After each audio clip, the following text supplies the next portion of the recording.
Hello and welcome to American Friction, the US politics podcast, which has no New Year's resolutions because it's simply perfect as it is. I'm Jacob Jarvis, and joining me is, of course, the one and only, the 2026 version of Nikki McCann Ramirez. Hi, Nikki.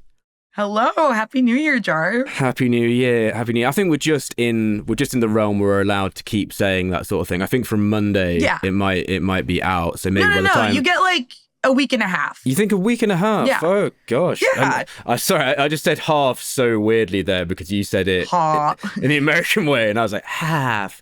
Oh gosh, I forgot about that. Jarv forgot about Americans. Yeah, literally, I forgot about them. I just had a nice time away. Yeah, well, that's the first word said wrong of American Friction of the year, so that's good. Nikki, what is your New Year's resolution then? I'm gonna be worse. My New Year's resolution is to not have resolutions. Hit rock bottom. I'm going to be more annoying. I'm going to be less responsible. Yeah, nice. Yeah, I feel like if I set the standard low, then by the end of the year, I'll get there and I'll be like, actually, I did a really good job. Yeah, nice. That's cool. Yeah. I don't know. Mine is just I'm going to read every day. Oh. Something not for work. That's just my resolution. Yeah, no. That's my real one. I actually, in 2020, during the pandemic, I had graduated college a couple of years before. I grew up loving to read. Reading is my favorite thing. And college just kind of like knocked the joy out of me. So what I did in 2020 was like, all right, my New Year's resolution is I'm going to read 20 books. It's going to be whatever the hell I want. Count as a book, it just has to be more than 150 pages. So like I'll count a novella. And I was like, I'm not going to read any bullshit politics. I'm going to read what I want. And it worked great. And now I'm on year 6. So the goal this year is 26 books. But last year I hit like 35. Nice. Well, yeah. 35 feels like a lot. But yeah, just read every day and stretch. I'm going to stretch more, man. That's it. I'm getting old, you know? You got stretched. Yeah, you gotta work those joints. Yeah, exactly, man. Well, on to the show. Trump and Venezuela. What the hell is going on? We were going to do a show where we were just going to sort of vaguely look at what was coming up in the year, but then, war happened. So that was that's kind of derailed the podcast plans. So yeah, we're going to talk about what we know and what we don't know, because we're not as proud as other podcasters, and we'll admit that it is all a bit complicated. So Nikki, there is no Chris today, so it falls upon you to get us started. Welcome. You're listening to American Friction.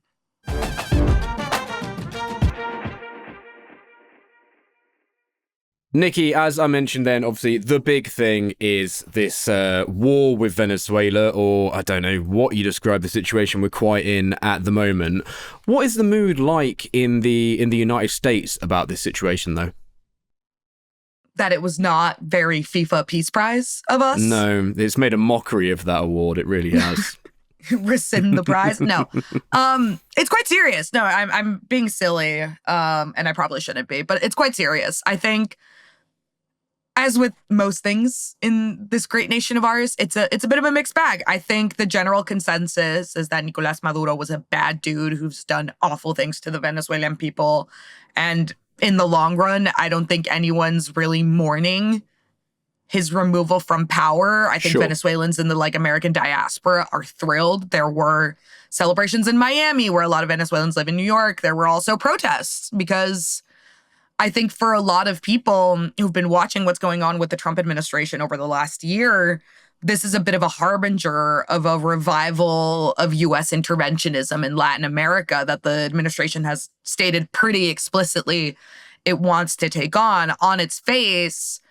As much as, Maduro is a bad guy and other nations around the world, Venezuelans have wanted him to be removed from power for decades, the way it was done is blatantly illegal under international law. And that opens up a lot of questions about what position the United States can take with its own protectorates and allies around the world in the face of our own enemies. Will it embolden nations like Russia and China? I think it revives discussions that have taken place, not just in this Trump administration, but in the first Trump administration, about what the America First movement's treatment of international law means for the future of international law. If the basic principles of sovereignty are no longer being respected, what does that mean for the international order? So it's a mixed bag. I think, of course, the administration is being incredibly celebratory. This is, in Trump's mind, another win in his book.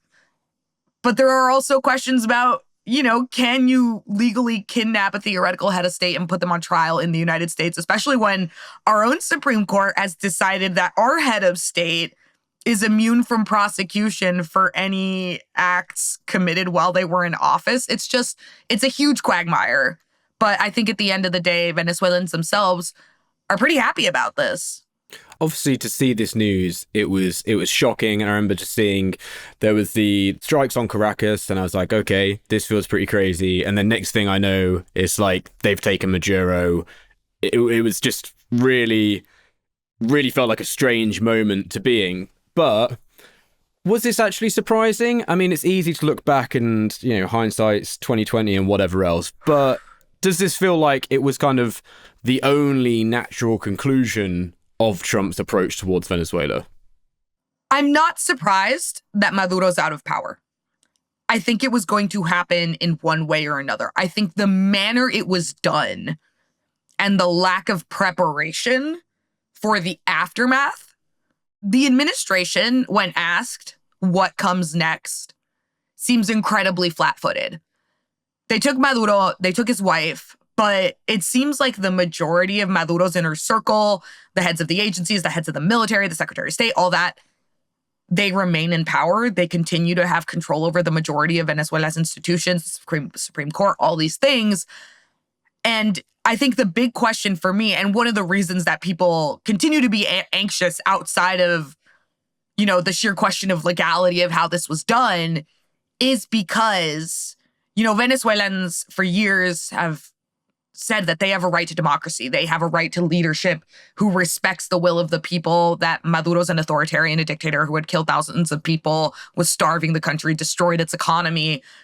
And for the United States to come in and depose this man without any sort of plan to usher in a better democratic system. Of course, there were the elections in 2024 where there is very conclusive evidence that the Venezuelan people elected Edmundo Gonzalez with Maria Corina Machado as sort of the shadow candidate behind him. Trump hasn't endorsed Corina Machado. He actually said that, she's not super respected in Venezuela. We don't know if we can install her. That already indicates to me that Trump is not actually interested in providing a path to democratic self-governance to Venezuela. As we will talk about in a moment, the priority to me seems to be transferring the resource exploitation that is currently taking place among the cartel of state officials who run Venezuela to exploit the oil industry, other natural resources in the country, transferring that into American hands. That seems to be the priority right now. Well, it seems blatantly obvious to me that Trump doesn't really mind dictators or people with dictatorial tendencies being in power. So it's frustrating seeing the excuse being, because look, no one would say they wanted Maduro to run Venezuela forever. Of course. Yeah. But, that still doesn't mean you can just enter the country and remove him in this sort of way necessarily. But it feels particularly egregious that he's using that as his justification whilst also cozying up to people like Vladimir Putin, which we see. I mean, but to me, it just seems so blatantly obvious. It's a nation that has 17% of the world's oil reserves. It's got more oil than Saudi and Iran. I mean, we see that Trump obviously wants to get the cost of living down in America. It seems like the cost of oil is like a real focus on that. More oil supply would help. Can he really say this is about anything other than oil? No, I don't think so. I think because the thing is, I don't even think he's trying to hide it. I think it's abundantly clear that this is about resource exploitation. I think it's important to mention here that a couple weeks ago, the Trump administration released their 2025 national security plan, which is, we may have talked about this in a previous episode. It's basically a big document that every presidential administration puts out, laying out their national security focuses for the next 4 years. And in it, the Trump administration basically said, we are reviving the Monroe Doctrine. The Western Hemisphere is the United States' business. We're going to start taking a direct hand in like the running of this hemisphere. If we don't like what's happening in a country, we reserve the right to intervene. And that is scary. As a Latin American myself, I think growing up in Mexico, knowing a lot of Hispanic people from around the hemisphere, the specter of American interventionism in Latin, Central, and South America continues to have ramifications to this day.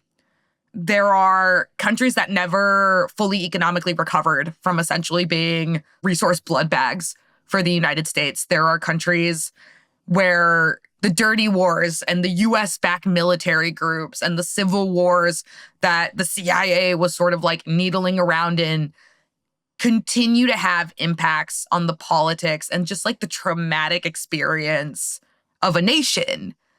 And, you know, in the latter half of the 20th century, there was a very concerted effort made to say, you know what, that's not okay. Nations have a right to sovereignty. People have a right to their elected governments. Interventionism is just creating chaos and instability in the region. And it's probably better for us to help develop these economies and just strengthen the region rather than act like, you know, we're the dad and you're the kids and you do what the fuck we say. Trump is taking an opposite track. He's essentially saying, this is my turf. If you try and build relationships with China and Russia, we will come after you. Venezuela, very importantly, was sort of a proxy. It was a bit of a client state for China and Russia. This signals a real intense pivot by the Trump administration, by the American government. Trump said in an interview on Fox News on Saturday morning that something would need to be done about Mexico and President Claudia Sheinbaum. Because, he'd given her an opportunity, but the cartels actually run Mexico and something needs to be done there. He also said that Gustavo Petro from Colombia needed to watch his ass because essentially he might be next.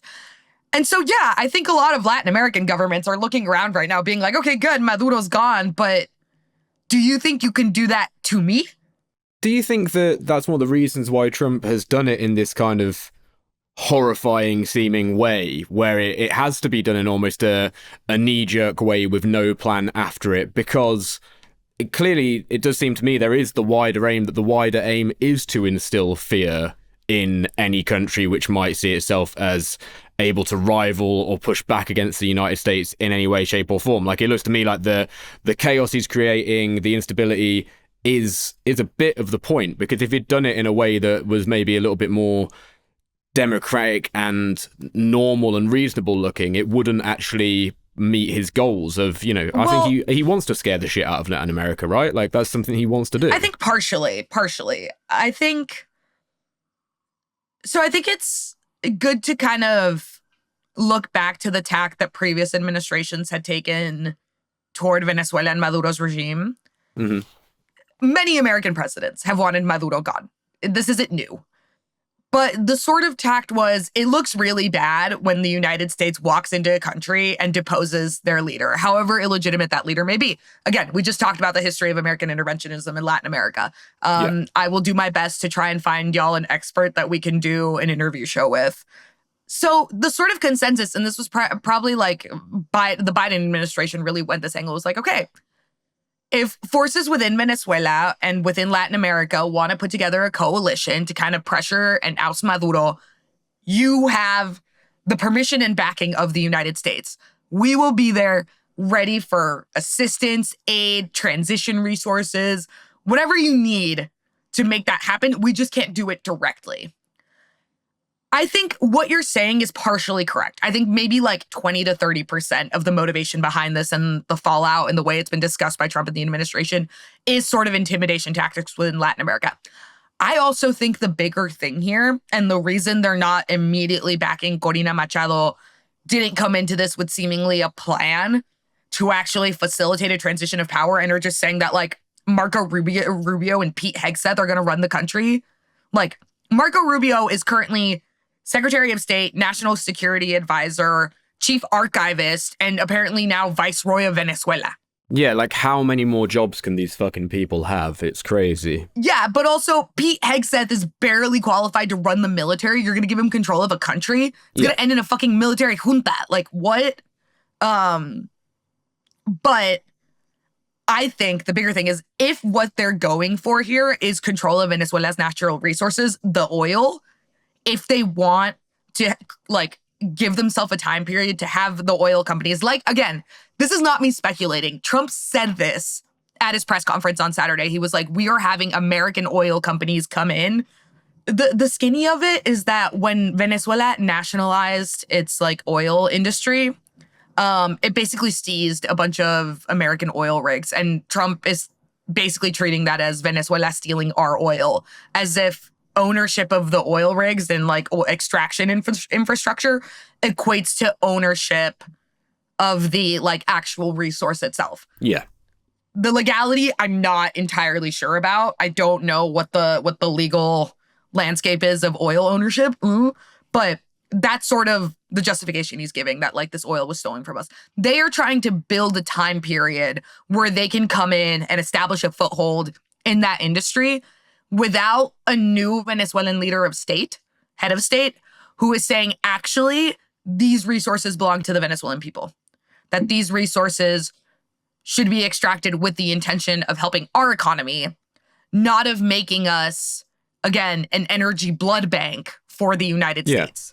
Well, because the hard thing being, as well as like the legal side of it, similarly, I don't understand the legality of oil entirely, but I imagine that those contracts, whatever contracts were signed up, were probably incredibly exploitative. So there is also that kind of like, you know, legality and morality don't necessarily go hand in hand. So as you say, someone would want to rediscuss, you know, America does it in its own country, you know, exploits people with oil. So I'm sure they're happy to do that elsewhere. I want to be clear. I said at the top of the show, Venezuelans seem to be receiving this in a generally positive manner. They have been the most affected by the Maduro regime, but there are absolutely concerns.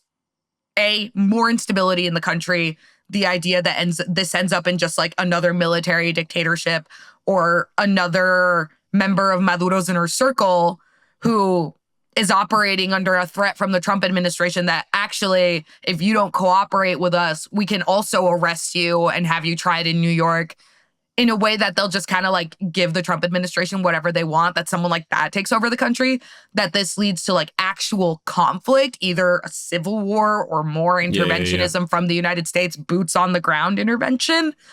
There's also a lot of concerns because among Venezuelan migrants who are in the United States, that this might affect their ability to remain in the United States, because Trump has now said it multiple times in front of a camera that, he wants Venezuelans in the United States to be able to go back to their country.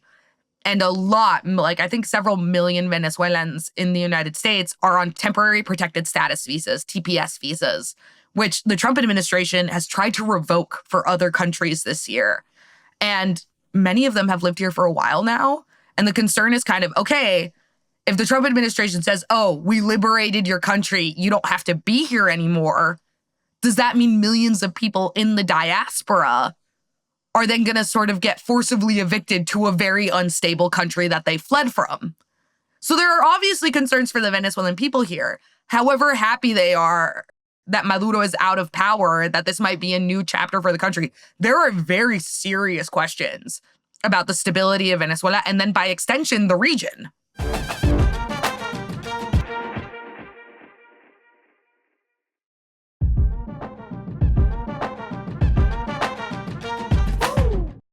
Well, I want us to get onto a little bit about what we, some of that chaos and what we don't know. But one thing, just another point I feel like is important to address. So there's been this, obviously, indictment against Maduro, whatever, but this suggestion that it is about drug trafficking, can we basically say that this feels like it's definitely not about that? Because if it were about that, no, there are so many more sensible ways to deal with that issue that would actually solve that issue than what Trump has been doing. Like, it seems to me he doesn't give a fuck about this. And obviously then freeing people like Juan Orlando Hernandez, who was convicted of smuggling, there's like 400 tons of cocaine into the US.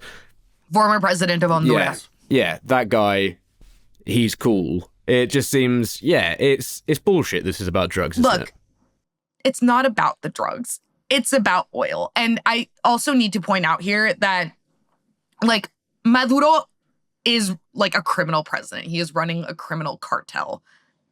The allegation that, you know, El Cartel de Sol, Tren de Aragua, especially the Tren de Aragua stuff, that Maduro controls Tren de Aragua, and that Trump talked about it in his press conference, that they're the people like killing Americans in the United States. The National Intelligence Council released a report last year saying that that was not true, that while like low-level officials in the Venezuelan government had dealings with members of the cartels, it seemed to be more like a one-on-one basis, and there was no evidence that Maduro was like outright instructing the cartels to like do stuff in the United States in order to destabilize the United States. That there was no evidence that that was happening. And Tulsi Gabbard fired the people who wrote that report. Yeah. And Tulsi Gabbard a few years ago said that America should not intervene in Venezuela too. So I mean, yeah, but that woman has no principles. Okay, let's. Yeah. It kind of changes by the day, right? Yeah. So the charges against Maduro. This is from my write-up in Rolling Stone. If you want to know more. The charges against Maduro include narco-terrorism conspiracy, cocaine importation conspiracy, possession of machine guns and destructive devices, and conspiracy to possess machine guns and destructive devices. Maybe the first one I will give you as like narco-terrorism conspiracy, that's a pretty serious charge. Cocaine importation conspiracy, also pretty serious. If you are trying to indict a former head of state in a new and novel way, as in like I kidnap a head of state, no matter how illegitimate I believe their government is, I go in, I extract him, I bring him to my country, not an international court, my own country, to try him in my legal system. I'm sorry, but like, this man has committed crimes against humanity. There are far more serious charges you should be trying to try him on and level against him than conspiracy to possess a machine gun. Well, the whole machine gun thing, right? Like, Nikki, like, as far as, tell me if I'm wrong, but like, you could get like an automatic rifle, right? No, in the United States, automatic ones are pretty illegal. Okay. Machine guns that's like the one thing that like fair. automatic, right? It's like so stupid. Cool. But sorry, America, you've got that right. No one can get automatic rifles. No, but here's the thing. I can't buy an automatic rifle or a machine gun that is like manufactured to be automatic. But then there's the whole thing about bump stocks that can theoretically turn like a non-automatic or a semi into basically an automatic firearm. Anyway, we don't live in a real legal system, and it's so funny. Like, I'm sorry, none of this is funny. When I say it's funny, I don't actually mean it's like haha funny. But the idea that we can bring foreign heads of states to the United States and try them in our own criminal courts, but our president, like a year and a half ago, was told, no, actually, you can do whatever the fuck you want, and the American legal system can't hold you accountable.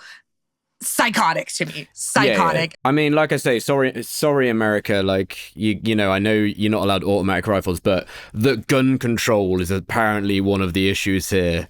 Does feel, feels kind of rich on the whole. I mean, Nikki, you mentioned your piece in Rolling Stone. People do go read that after you've listened to this podcast, of course. We know what we know. What do we know that we don't know? Oh my God, there's so much. I think the details of how the extraction actually took place are still pretty hazy. Mm-hmm. So the military unit that did this is Delta Force, which is sort of like the experts in the American military on like covert operations. They're highly secretive about how they do things. We know that there were at least some injuries of American service members. Yep. The extent of those injuries are not yet clear. And both the Venezuelan government and the United States have described the attack as deadly, but we don't know who's been killed on the Venezuelan side. We don't know yet. We don't know yet if the DOJ is going to bring additional charges against Maduro and his wife. There is so much we don't know about how Venezuela is going to be run.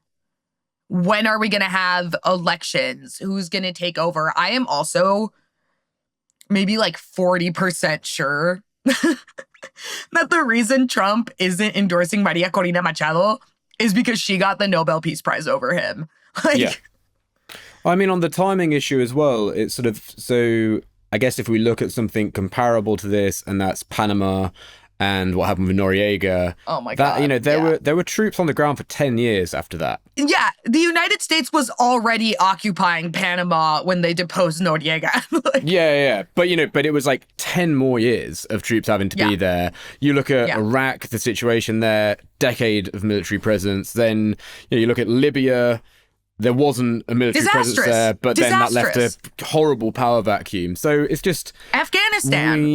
Yeah, exactly. The withdrawal. However, but these situations, I would say, it's like I kind of get why some people are happy about Maduro being gone, but the issue being that these situations never have an outcome which is wholly good or wholly straightforward.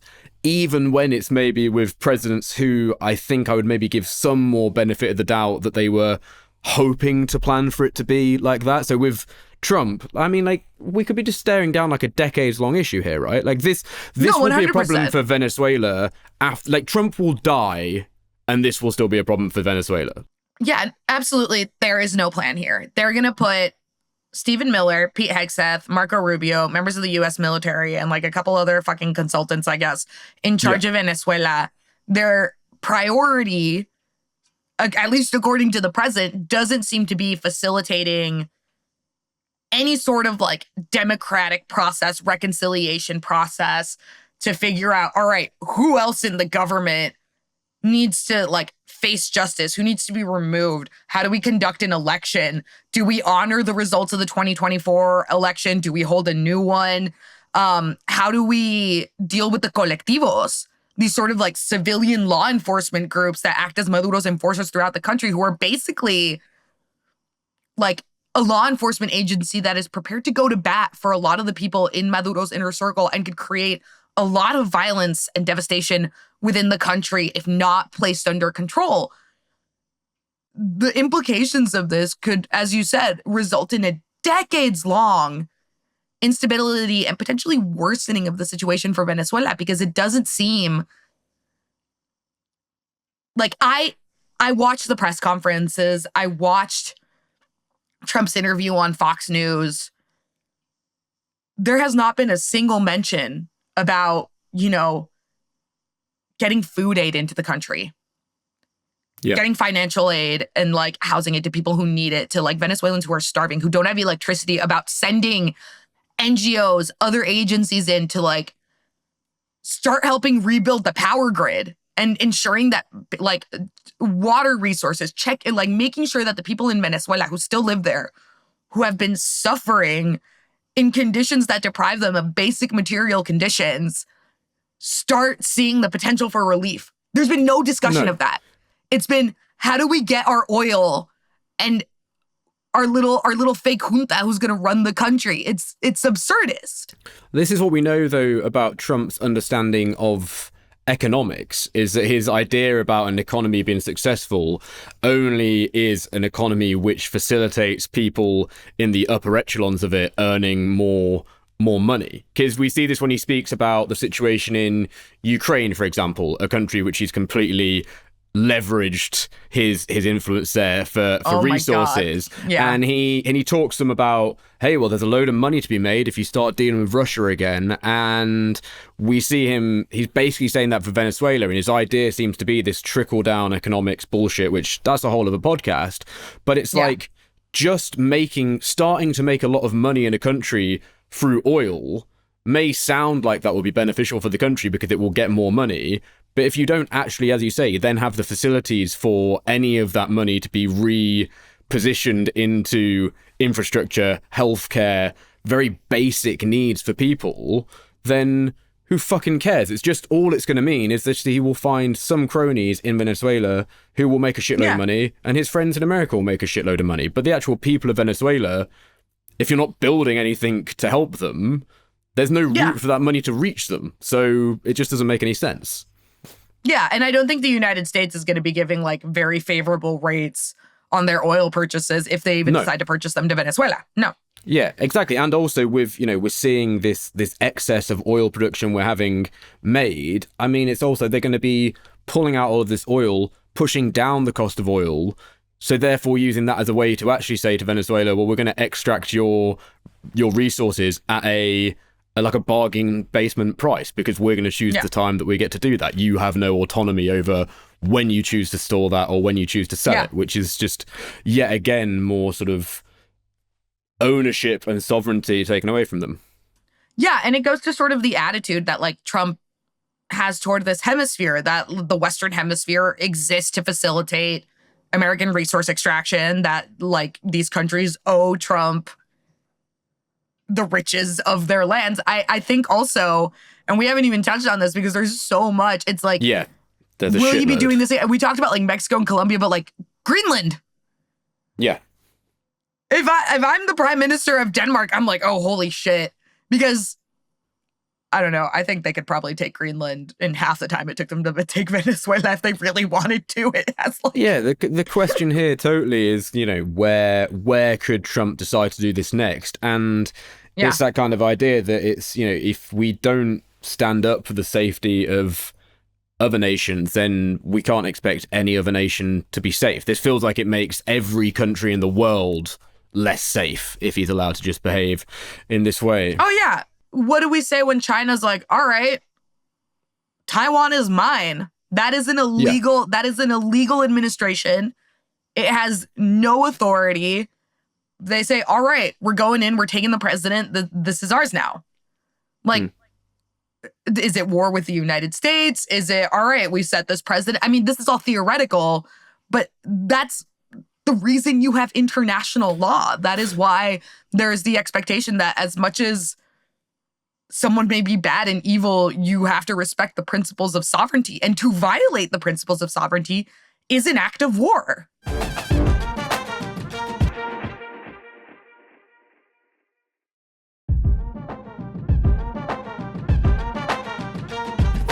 It's another issue that I think there's one side that this emboldens China and Russia, but also we know that there were some Chinese diplomats having sort of meetings with high-level figures in Venezuela around the time of this happening. You know, I can see why this would also in some ways, as it's scared, you know, it's going to scare weaker countries, but powerful countries such as China itself will also sort of think, well, how did we have the intelligence failure to not know something like this was going on? We had people at risk because of this situation. Is there also just this chance of this raising... It just feels like it raises the stakes between those large powers as well. Because if I'm Russia or China right now, I just think, well, maybe America might not target some of my people directly, but they have reckless disregard for their safety. And say if some Chinese diplomat had been killed in this operation accidentally, that would create a fucking huge shitstorm, which is also just a terrifying prospect. I mean, I also think it's absolutely a shot across the bow to like China about the amount of influence that the Trump administration wants to let them have in this hemisphere. Of course, like China was a backer of Venezuela. I think the bigger problem here is that maybe China's willing to let Venezuela go because their oil extraction was really down. The infrastructure is very old. Maduro was highly unpopular around the world, so maybe China doesn't feel the need to go to bat for it. But China has incredibly large financial interest in countries like Mexico, Brazil, increasingly just all over the hemisphere. I don't think they're going to withdraw. No. So I think this also does escalate the tensions between the United States and China over who gets to have what, who gets to influence where. And in this national security strategy that I mentioned earlier, part of what they lay out is, we have to be like enticing to countries in the Western Hemisphere as like the primary power that they choose to work with. I don't think this sort of strategy of you do what I say or I might depose you. Not that like what happened to Maduro is applicable to every other country, but the threats Trump is making to Mexico, to Colombia, to Greenland, to Canada of like, oh, I don't like what you're doing, so I should just make you part of the United States or I should just do something about your leader. That isn't an enticement, it's a threat. Yeah. And I don't know how well countries are going to respond to that. I mean, I think also, as we've seen in the first administration, as we've seen over the last year, a lot of world leaders also just kind of seem to be operating under like, okay, we do some appeasement. We tell Trump we're going to invest things. We say we're going to do X, Y, Z. He'll be gone in 4 years and we can just continue doing what we were doing. Nikki, there's so much we are gonna have to keep talking about when it comes to this, but I think let's save some of it for future episodes. I know we're gonna try and get some experts in on this as well, so listeners, don't worry. We're gonna, not that you're not an expert, Nikki. I'm but, not. You know, we'll get some experts where we can. Nikki, there's going to be so much this year to talk about that we're meant to talk about. Obviously, the midterms coming up. There's Epstein files shit. There's loads of good stuff. But yeah, we'll be recording again on Thursday, won't we, for Friday? So there'll be plenty more there. Shall we end on something light? I don't know. I'm gonna freestyle it. What did you get for Christmas that was cool, Nikki? What was your cool Christmas gift? I got furniture. Nice. What did you get? Which is great. I got like a little kitchen table and chairs from my parents, which was delightful. Very nice. And a little like kitchen cart because I needed some extra space in my kitchen. It's great. Nice. I love it. Good. And then my That's mom, good. What did she send me? I think she got me like a little suit for when I go on TV. Oh, nice. Awesome, man. Awesome. That's good. Simon, what did you get for Christmas? Talk to us. Oh, hello. Hello. You back? Hey, Simon's here, guys. All right. Been here the whole time. Welcome, Simon. Thank you. Yeah. What did I get for Christmas? I got some sort of householdy stuff. I got a couple of lamps, which were really nice. Nice. I got a winter jacket, which was very nice as well. Good. And just bits and pieces. It was delightful. What about you, Jarv? Good. Delightful. My main present I got for Christmas, which is really cool, is there's this guy called Zooligan who does these like drawings, and he did some for my friend. He did these drawings of all these Soprano characters, and he did one of me looking like Chris Moltisanti with my dog, which is really cool, and we're both wearing neck braces. So I got that. Yeah, that was my good thing. What else did I get? I got a Talking Heads Stussy t-shirt. That was really cool. Ooh. That was good. Because I'm off to see Talking Heads next year, Matt. Oh, well, it's David Byrne, not Talking Heads. Sorry, guys, they haven't reformed. But yeah, David Byrne, and yeah. They were the main bits. They were good. I forgot to mention that one of the lamps that I got was in the shape of C-3PO's head. Which I love that. Yeah, so it's a shame Chris isn't here. Yeah, sorry, Chris. Yeah, where is that fucking guy? Where is he? Slacking off. He's full of jealousy. I sent him a picture of the C-3PO lamp, and now he's not talking to me. Yeah, he's fucking That's Steven. So rude. He's Steven. Well, guys, thank you very much for the first American Friction of the new year. Nikki, thank you. Thank you, Jarv. Thank you, Simon. Simon, thank you. Thank you very much. Thank you, guys. Chris. Wherever you are. enough said about Chris. Listeners, thank you to all of you at home. You personally, I always say listeners, but the thing is, I'm only ever in like one person's ear at any one time, aren't I? So you directly, thank you very much for listening to American Friction. If you enjoy what we do, please do make sure you subscribe and you rate and review wherever you're listening to the show. And if you really, really love us and you've got some money burning a hole in your pocket, we'd really appreciate if you back us on Patreon, where you can get bonus episodes and you get episodes ad-free as well. And sometimes you get the episode a little bit early as well. If you're a Patreon person, you're listening to this before other people are. So your money's very well spent. So yeah, you'll get all that. So go to patreon.com/American Friction. There is a link in the show notes, I assure you. We'd really like it. There's also merchandise. That would be great. Wear a t-shirt or something. Anyway, love you all. Goodbye. See you later. Bye. American Friction. Bye.